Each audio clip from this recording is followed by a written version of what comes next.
Selamat dating di Galeri NADLIM. Kali ini kita punya cerita apartemen lantai 13 yang tak pernah ada. Malam itu, Jakarta sedang diguyur gerimis tipis yang membuat udara terasa lengket. Andi memarkir motornya di basement apartemen Skyview dengan sisa-sisa tenaga yang ada. Jam di pergelangan tangannya menunjukkan jam 1:15 pagi. Sebagai seorang programmer di sebuah startup, pulang dini hari sudah menjadi makanan hariannya. Di lobi yang sunyi, ia berpapasan dengan Pak Bambang, satpam senior yang sudah bekerja di sana sejak gedung itu dibangun. Lembur lagi. Mas Andi, tanya Pak Bambang. Matanya tidak menatap Andi, melainkan menatap deretan lift di belakangnya. Iya, Pak, kejar setoran, jawab Andi singkat sambil menekan tombol panggil lift. Pak Bambang mendekat.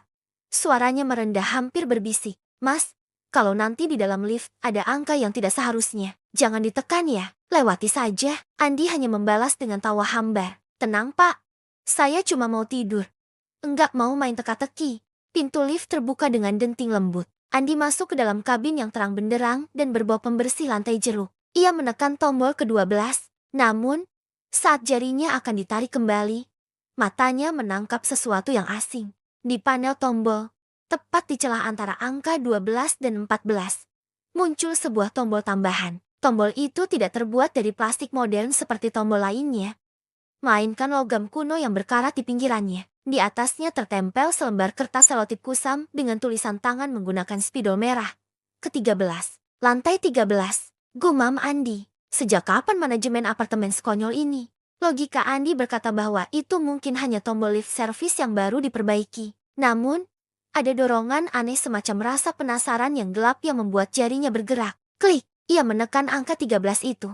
Seketika, lampu neon di langit-langit lift berkedip hebat. Suara mesin lift yang biasanya halus berubah menjadi geraman kasar, seolah-olah rantai besi besar sedang diseret di atas kabin. Lift itu bergerak naik, tapi Andi merasa tubuhnya menjadi sangat berat, seolah gravitasi di dalam kotak itu berlipat ganda. Indikator lantai di atas pintu mulai glitch. Angka 12 menghilang, digantikan oleh simbol aneh yang menyerupai mata yang menangis. Suasana hening. Lift berhenti dengan hentakan yang membuat lutut Andi lemas. Pintu terbuka perlahan, mengeluarkan suara derit logam yang memilukan.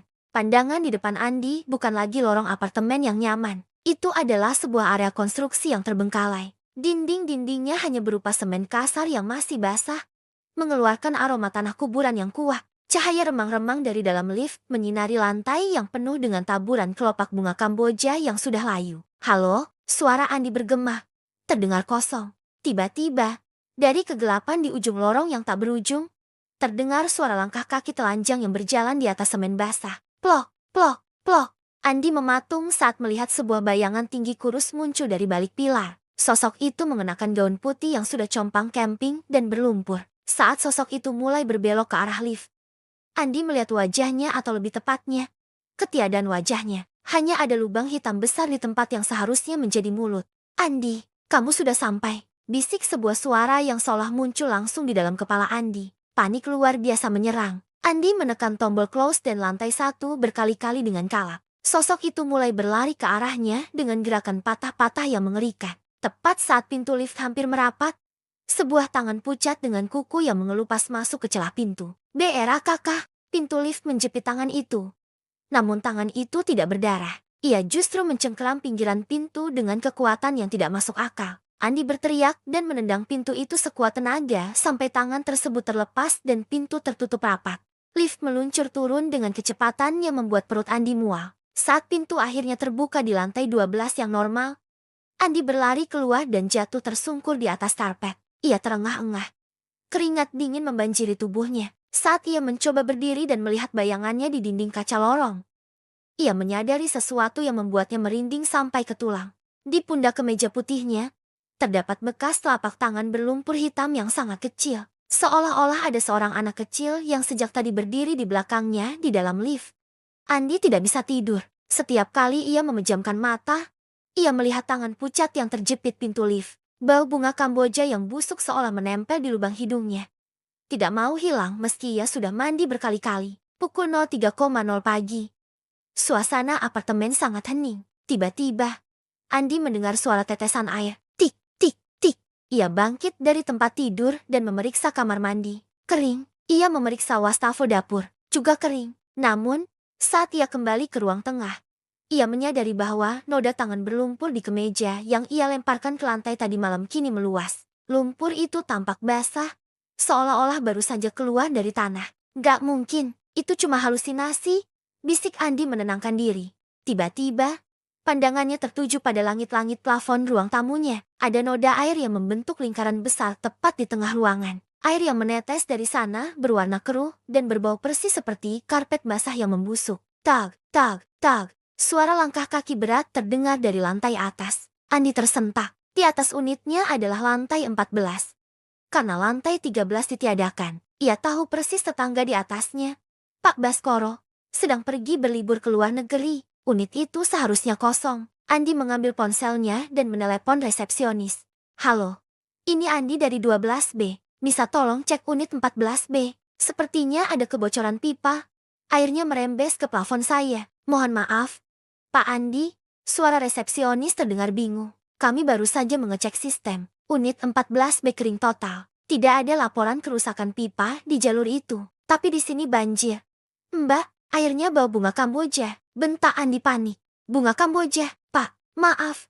Tapi jalur pipa Bapak tidak melewati area taman. Dan satu lagi, Pak, teknisi kami bilang, tekanan air di lantai 12 sedang stabil. Tapi mereka melihat ada rembesan air misterius yang muncul dari sela-sela beton antara lantai 12 dan ke-14. Seolah-olah ada ruang di antara keduanya yang terisi air. Andi terdiam, jantungnya berdegup kencang. Ruang di antara keduanya, itulah lantai ke-13. Ia memberanikan diri mengambil tangga lipat dan menyentuh noda air di plafonnya. Saat jarinya menyentuh semen yang basah, semen itu terasa lunak seperti daging manusia. Tiba-tiba, sebuah suara bisikan muncul dari balik plafon, hanya beberapa sentimeter dari telinga Andi. Dingin, di sini basah, Andi. Andi terjatuh dari tangga. Pada saat yang sama, interkom di dindingnya berbunyi. Ia merangkak dan mengangkat gagang telepon itu. Halo, tidak ada suara manusia. Hanya suara deru angin kencang dan suara sterik radio yang terputus-putus. Lalu, terdengar suara tarikan napas panjang yang berat.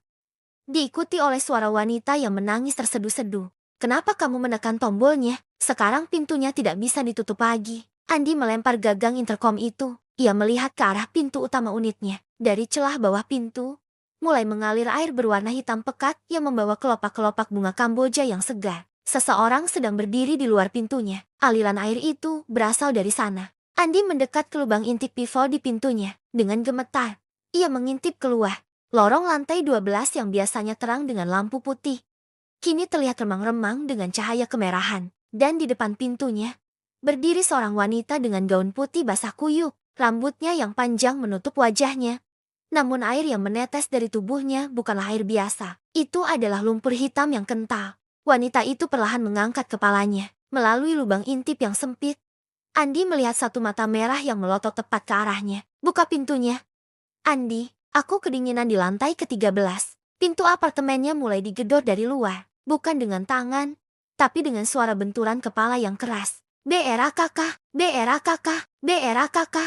Gedoran di pintu berhenti seketika saat azan subuh mulai lama-lama terdengar dari kejauhan. Air hitam yang merembes di bawah pintu menyusut drastis, meninggalkan bekas kerak tanah yang berbau amis. Andi terduduk lemas di balik pintu, memeluk lututnya hingga matahari terbit.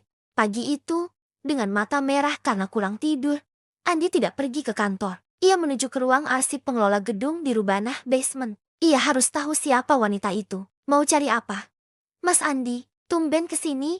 Tanya Pak Bambang yang sedang berjaga di dekat tangga darurat. Wajah satpam tua itu terlihat cemas.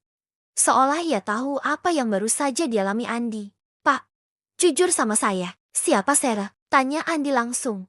Menebak sebuah nama yang sempat ia dengar selentingan dari bisikan di lift. Pak Bambang tertegun. Ia mengajak Andi duduk di pojok kantin yang sepi. Sebenarnya, nama itu dilarang diucapkan di sini. Mas, Sarah adalah mandor interior saat gedung ini dibangun 10 tahun lalu. Pak Bambang mulai bercerita bahwa saat pembangunan mencapai tahap finishing, terjadi kecelakaan fatal. Sarah terjatuh ke dalam lubang lift saat lantai 13 sedang dicor beton. Karena tekanan dari pihak investor yang tidak ingin proyek terhenti dan tahayul angka sial. Jenazahnya konon tidak pernah dipindahkan secara layak. Mereka menghilangkan lantai 13 dari denah, menutupinya dengan beton tebal, dan merombak urutan lantai menjadi 12 langsung ke ke-14. Mereka pikir dengan menghapus angkanya, mereka bisa menghapus kejadiannya, bisik Pak Bambang. Tapi Sarah tidak pernah pergi. Dia terjebak di ruang antara beton-beton itu. Andi kemudian menyelinap ke ruang arsip saat petugasnya sedang lengah. Ia menemukan sebuah map tua bertuliskan Project Skyview 2015. Di dalamnya, ada sebuah foto tim arsitek. Andi tersentak. Di latar belakang foto itu, di sebuah jendela lantai yang belum selesai, terlihat bayangan seorang wanita berdiri tegak. Wajahnya tidak jelas, tapi gaun putihnya persis dengan yang dilihat Andi semalam. Di bawah foto itu ada catatan kaki kecil.